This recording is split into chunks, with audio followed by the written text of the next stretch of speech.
Hello my lovelies, and welcome back to Sondering Tarot. If you're new here, hi, hello, and welcome. This is your daily tarot reading for the 18th of November 2024. We'll be using the Unicorn's Journey Tarot. We got the Make-A-Wish Unicorn Tapestry on the table, so clearly we're tapping into that animal. Anyway, let's see what shows up for you for today.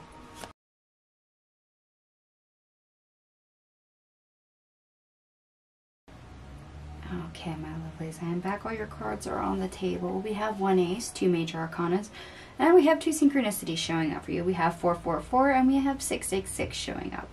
And I don't know what it is in the last few days, but sixes seem to be a prevalent number. I'm sure if I look in the astrology somewhere, there's something else for placements that's bringing that to the forefront. I just haven't done it, so excuse me for that. Anyway, best part of your day. We start off with the Three of Wands, the Magician in the reverse,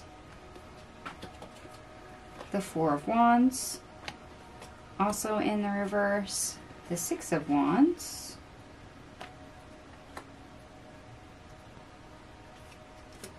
the Four of Swords, the Three of Swords in the reverse,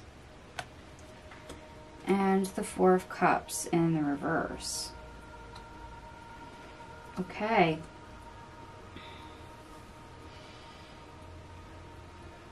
Okay, yeah. When it comes to perceived failures, whether we've made mistakes, bad choices, we did not succeed at something, or we're just perceiving ourselves as failing in something, and the attempts to move beyond that, we are slowly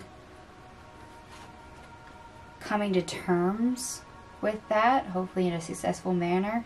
In other words, perceived failures, we're working on it so we don't hurt ourselves or others inadvertently anymore. Slowly but surely, we're working on it.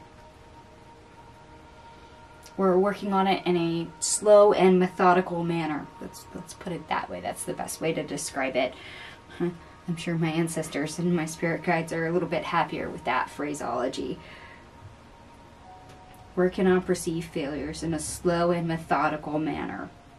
We're not be like, oh, well, I screwed up, and just we're off to the races trying to correct it. And no, this is us being a little bit more adept. We're expanding on the failures, going, okay, so why did it not work?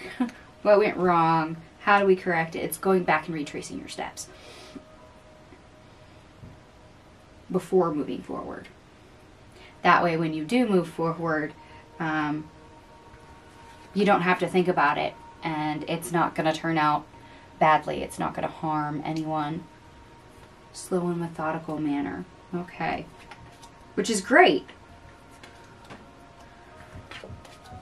But apparently we're talking about shadow work for today, because we're talking wounding, we're talking about mistakes, we're talking about failures, and that's a whole can of worms.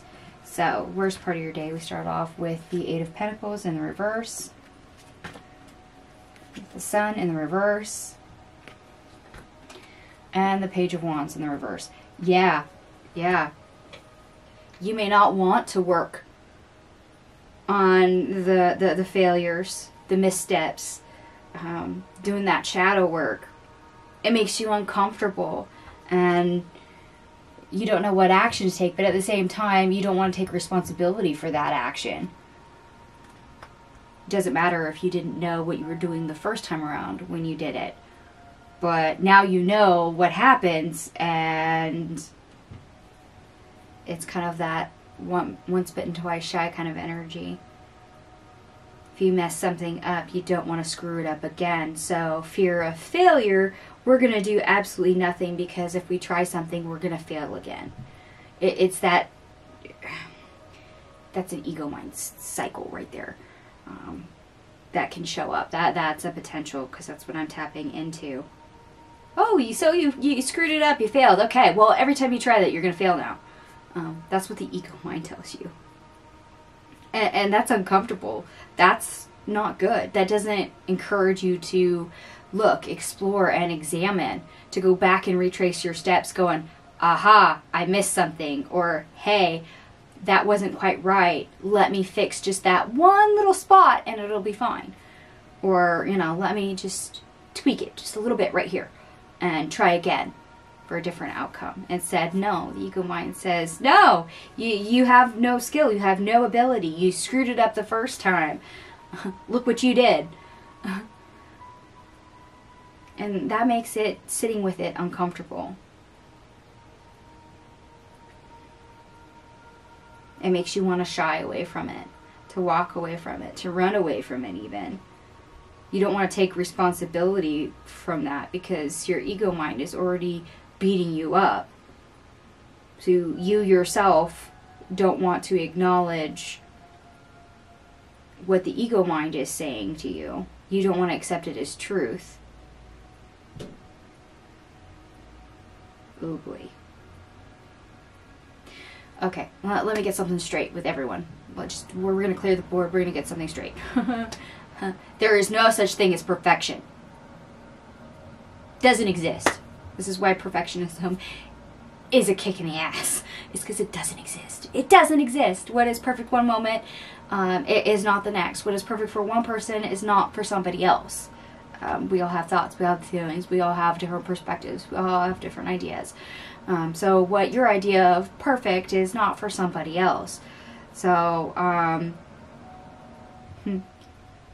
listening to the ego mind, who is purposely designed to keep you stuck anyway and is there to basically torture you, it is not a good thing. Allowing it to stop you is not a good thing. Listening to it tell you you're a failure. You didn't do that right. There's no way you can do that perfect. That kind of talking, it doesn't serve. It does not serve you whatsoever. Does not serve your higher self whatsoever. It is not self-serving. The only thing that serves is the ego itself. And that's what we have to shut down. This is why we call it shadow work, people. It's dirty, it's ugly, it's uncomfortable, we hate it, and a lot of us want to run from it. It's because we're not ready to deal with it. And depending on, you know, how big the failure is, or perceived failure, this could be easily overcome or not. I mean, some of us, yeah, maybe we, you know, couldn't get a wing nut off a tire because our tire popped. We needed to change the tire. We've never changed the tire before. And we screwed up because, well, we can't get the bolts off. Or we can't retighten them enough once we get the wheel on to drive down the road and the wheel falls off. You know, it's live and learn. Sometimes it's a small thing and sometimes it's a big thing. You know,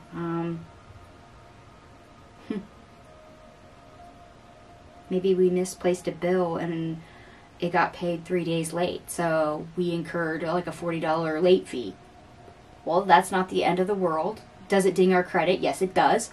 But it's not like, you know, you killed grandma or something like that because you swapped out the wrong ingredients in a recipe and she's allergic to what you put into it. Deathly allergic to what you put into it.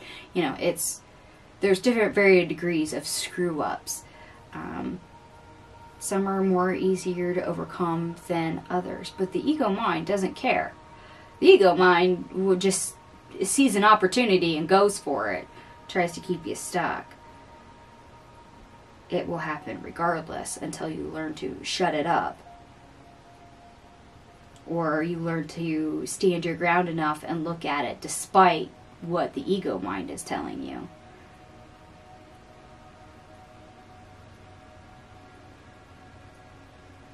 Okay, I think we're ready to move on to our obstacle, or how to get over our obstacle. We start off with the Six of Air. Six of Swords. And then we have the Seven of Wands. The Six of Cups in the reverse. The Queen of Cups in the reverse. The Eight of Wands in the reverse. And we end on the Ace of Pentacles. Yeah, it's really hard to move forward, to get that big leap forward, and to stick with it when the ego mind steps in and starts replaying history, you know, the naysaying, the beating you up, and purposely making you feel like crap. So you stay stuck, so you don't move forward. That's the whole game of the ego mind, is to keep you there. And it's difficult to keep persisting and moving forward when the opportunity presents itself. Simply because, like I said, the ego mind doesn't care if it's a small little thing. Oh, you misplaced the paperwork. So it got lost for an hour. Or, you know, you forgot to pay the bill entirely. Yeah, the ego mind doesn't care. It just sees the opportunity and jumps right in. Okay, and they're bringing you back to the Seven of Wands, because this is where standing your ground is the most important, not running from it. And if you can't shut the ego mind up, at least standing there in its way and slowly but surely, steady and methodically, moving forward anyway, despite its outcries, is a good thing. You may not like how it feels doing it. It'll be highly uncomfortable. It will be very slow going, but you're still moving. You're still going forward. You're still standing your ground. You're still after something, and you're still managing to accomplish it, even if it's in baby steps. So this is why it's so great to have our best part of our day slowly and methodically fixing our failures or our mistakes, our perceived failures, our whoopses. Whichever way you want to categorize that or call that.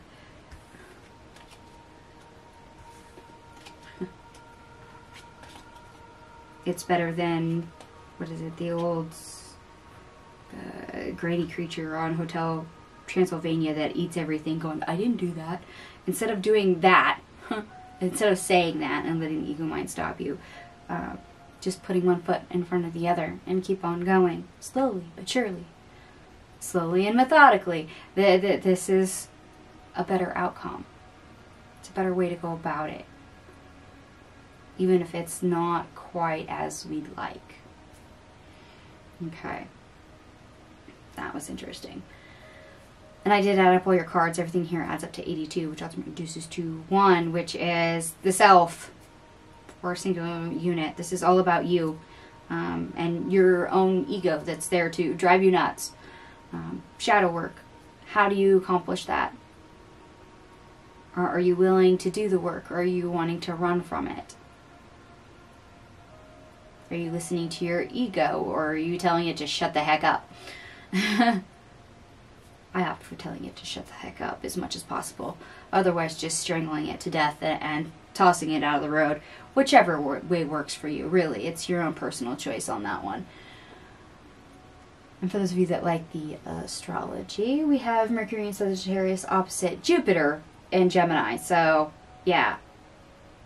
It's a little bit of a challenge with small picture versus big picture, getting those two to mesh. And in a way, that is your ego. You are wanting to see the bigger picture, but the ego wants you to focus in on one little aspect. And depending on whether or not you listen to the ego or let it dominate you depends on which viewpoint you get. So this is where you work on being able to see both the small details and the big details. You know, try to give yourself a break from the ego mind if you can. Sun in Scorpio trines Neptune in Pisces. So, yeah, high charisma. You're pleasant, you're easy to talk to, get along with, engage with, flexibility. You're able to just flow and move with the way everything is going. That is the best thing you can do. However, it seems like the ego is getting in your way of doing that for today. The moon enters Cancer. So yes, shoring up foundations of something that might be not as stable as you would like. So you're going to focus on making it more secure. And in this case, you've got things that you need to work on. Things to improve, yes. Unfortunately, while doing the work, your ego is going to get in the road. So you have a little bit of an obstacle to overcome in order to accomplish that. Alright, my loves, I'm going to go ahead and leave this here for you. If it resonates, by all means, give me a thumbs up. If it does not, no worries. It is a general reading. It's for the whole collective. So please take what resonates, leave the rest. Thank you so much for watching, and I'll see you guys tomorrow. Bye.